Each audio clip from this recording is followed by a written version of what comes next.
សួស្តីអ្នកទាំងអស់គ្នាជាទីស្រឡាញ់រាប់អានសុខសប្បាយអ្នកទាំងអស់គ្នាថ្ងៃនេះជាថ្ងៃច័ន្ទដើមសប្តាហ៍ទៀតហើយពេលវេលាពិតជាដើរលឿនមែនទែននិយាយទៅពេលវេលាដើរលឿនខ្លាំងមែនទែនថ្ងៃនេះខ្ញុំសូមធ្វើប្រធានបទមួយនិយាយអំពីសេចក្តីស្នេហាតទៀតហើយឥឡូវប្រធានបទដែលចាប់អារម្មណ៍ខ្លាំងគឺសេចក្តីស្នេហាគឺខ្ញុំទៅរៀនហ្នឹងអាសាក្មេងៗវាសួរហើយខ្ញុំក៏សារនិយាយប្រាប់កូនរបស់ខ្ញុំដែរម្នាក់ពេលយើងធំពេញវ័យឡើងចាប់អារម្មណ៍រឿងសេចក្តីស្នេហាហ្នឹងម្នាក់ចាប់អារម្មណ៍តែរឿងសេចក្តីស្នេហាហ្នឹងគឺចង់ដឹងមែនតើប្រធានបទហ្នឹងហើយចឹងទៅហេតុអីបានខ្ញុំចាប់អារម្មណ៍និយាយរឿងនេះច្រើនដោយសារនៅក្នុងថ្នាក់របស់ខ្ញុំសបោក្មេងៗរៀនឈប់រៀនដោយសារស្នេហាក៏ធ្វើຕົកខ្ញុំមានរឿងតូចមួយដែលចង់និយាយគឺប្រហែលឆ្នាំមុនមានបងប្អូនខ្ញុំម្នាក់រៀននៅស្រុកបារាំងហ្នឹងរៀនជិតចប់ដុកទ័រហើយតែពេលទៅគាត់អាលាតែមានស្នេហាមានអីចឹងទៅគាត់រៀនអត់ចប់និយាយយើងរៀនអត់ចប់អត់បានសញ្ញាបត្រមិនយ៉ាប់អញ្ចឹងណាដោយសារតែសេចក្តីស្នេហានឹងឯងអញ្ចឹងស្នេហានឹងវា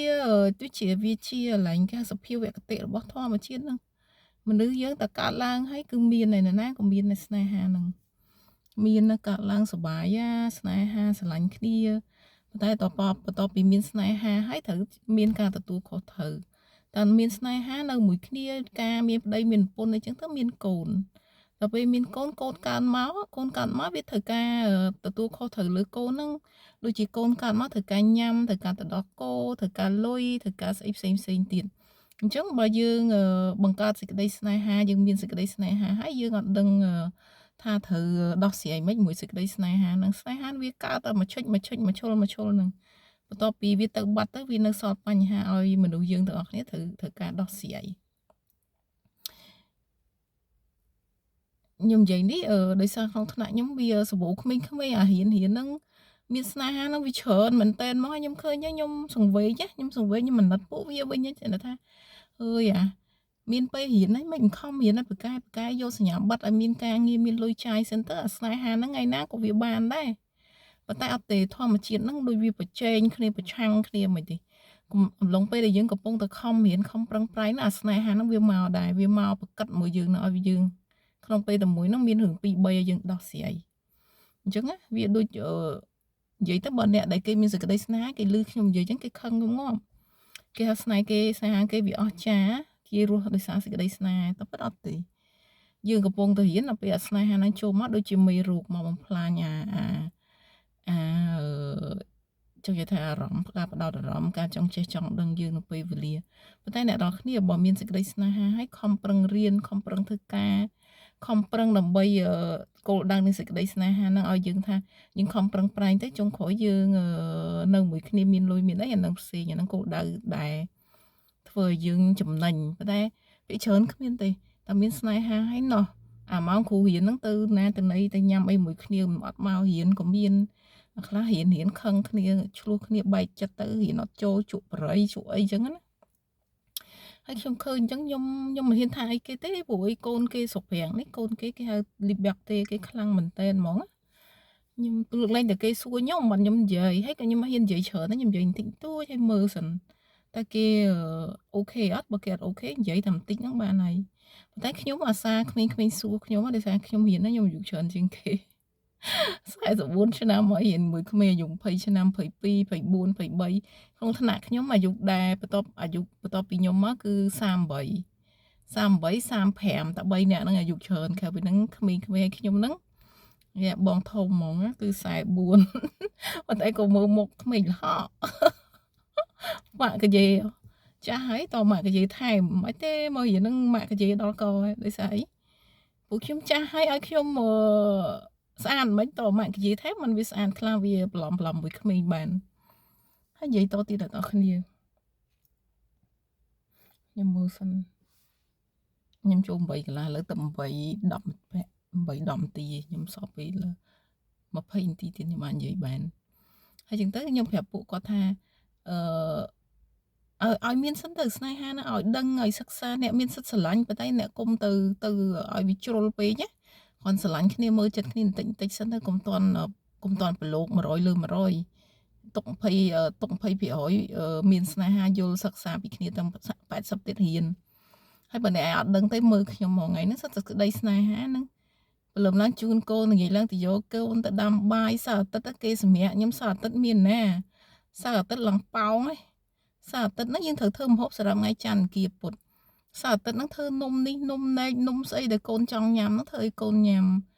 នោះសិតសេចក្តីស្នេហាព្រោះខ្ញុំមានសេចក្តីស្នេហាចំពោះកូនខ្ញុំប្តីខ្ញុំអីចឹងទៅ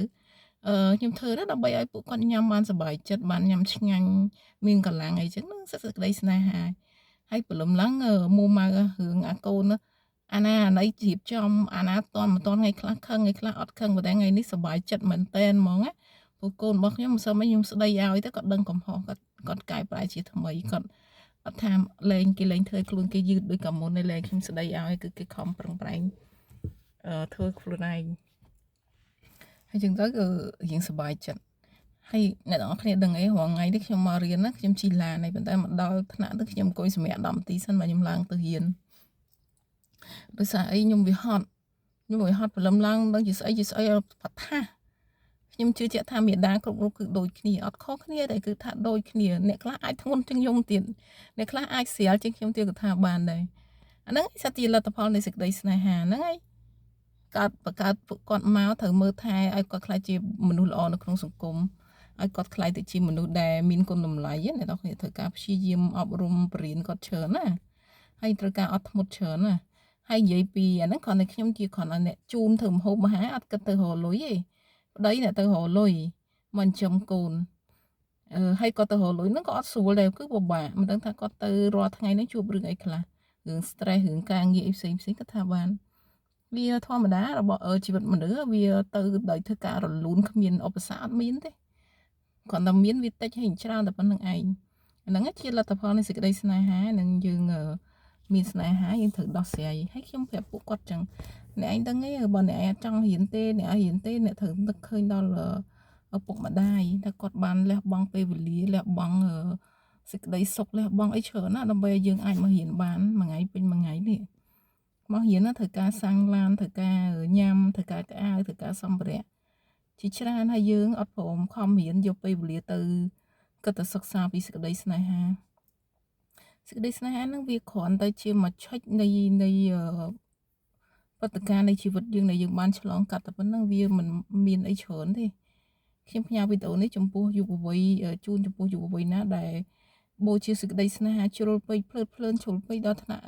មករៀនអត់មករៀនអីចឹងណាវាធ្វើឲ្យយើងនឹងវាចង់និយាយថាពេលវេលាវាកន្លងហួសទៅដល់អត់ប្រយោជន៍ចាអញ្ចឹងដល់ពេលស្នេហាហ្នឹងដល់ពេលមួយស្នេហាក៏បរាជ័យការងារក៏អត់មានរៀនសូត្រក៏អត់កើតតើអ្នកណាដោះស្រាយបញ្ហាជីវិតរបស់យើងតើអ្នកណាទៅដែលគេនៅចិញ្ចឹមយើងរហូតដល់យើងធំឪពុកម្ដាយរបស់យើងក៏មានពេលវេលាដែលគាត់ត្រូវទៅវិញដែរដូចគ្នាគ្រប់រូបទាំងអស់សូម្បីតែឥឡូវខ្ញុំនិយាយឧទាហរណ៍ខ្លួនរបស់ខ្ញុំប៉ារបស់ខ្ញុំគាត់មានពេលវេលាដែលគាត់ត្រូវចាក់ចេញពីខ្ញុំទាំងតែគាត់ស្រឡាញ់ខ្ញុំខ្លាំងបំផុតគាត់នៅចាក់ចេញពីខ្ញុំចឹងក្នុងជីវិតរបស់យើងម្នាក់ៗនោះមិនដឹងមានមនុស្សប្រហែលដែរដែលត្រូវដើរចេញពីចិត្តជីវិតរបស់យើងមិនថាប្តីមិនថាកូនមិត្តភក្តិបងប្អូនញាតិសន្តានគឺគាត់ត្រូវដើរចេញមានពេលវេលាត្រូវចាក់ចេញសូម្បីតែមិត្តល្អរបស់យើងនឹងពេលខ្លះក៏គេធុញទ្រាន់ក៏គេបំពេញចិត្តយើងក៏គេមានសិទ្ធិចាក់ចេញនិយាយទៅខ្ញុំក៏មិនខ្ញុំអន់ចិត្តអាណាគេធ្វើអញ្ចឹងចុះឲ្យវាទៅចិត្តខ្ញុំឥឡូវខ្ញុំលេងសើខ្ញុំគិតថាវាបារាំងគេហៅសាយឡាវីវាធម្មតាវាតែគេមិនពេញចិត្តយើងគេមានសិទ្ធិចាក់ចេញហើយខ្ញុំមិនបន្ទោសគេហ្មងខ្ញុំមិនបន្ទោសហ្មងខ្ញុំព្រមឲ្យគេចាក់ចេញខ្ញុំដូចគ្នាបើខ្ញុំពេញចិត្តខ្ញុំចាក់ចេញដូចគ្នាអញ្ចឹងខ្ញុំអត់បន្ទោសនរណាម្នាក់ទេអាហ្នឹងហើយសិតតែជាលទ្ធផលនៃសេចក្តីស្នេហាហ្នឹងបើសិនស្នេហាធ្វើទៅវារីកចម្រើនវាល្អអ្នកនរគ្នាបន្តធ្វើទៀតទៅតែស្នេហាខ្លះធ្វើឲ្យយើងកាត់ទុកក្តៅក្រហាយបាត់បង់ពេលវេលារៀនសូត្រអ្នកនរគ្នាត្រូវបន្ថយមកវិញវីដេអូនេះផ្ញើពិសេសជូនចំពោះយុវវ័យណាដែលគាត់បូជាសេចក្តីស្នេហាជ្រុលពេកមិនរៀនមិនអីអញ្ចឹងណាទាំងខ្ញុំទាំងគេនឹងខ្ញុំដូចគ្នា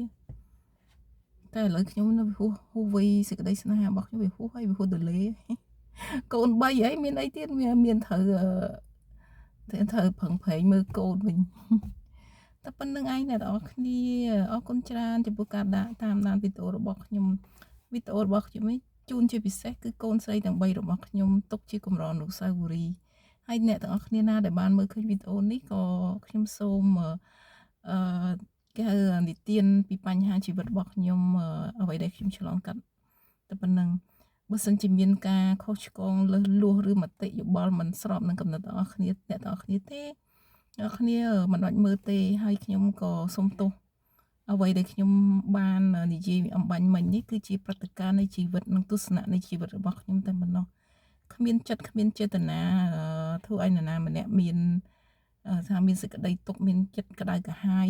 អីចឹងនិយាយប្រឆាំងអីចឹងអត់ទេជាព្រឹត្តិការណ៍នៃជីវិតជាទស្សនៈនៃជីវិតតែប៉ុណ្្នឹងឯងអ្នកនរគ្នាអរគុណច្រើនសំណាងល្អរីករាយថ្ងៃច័ន្ទដើមសប្តាហ៍អូខេបាយ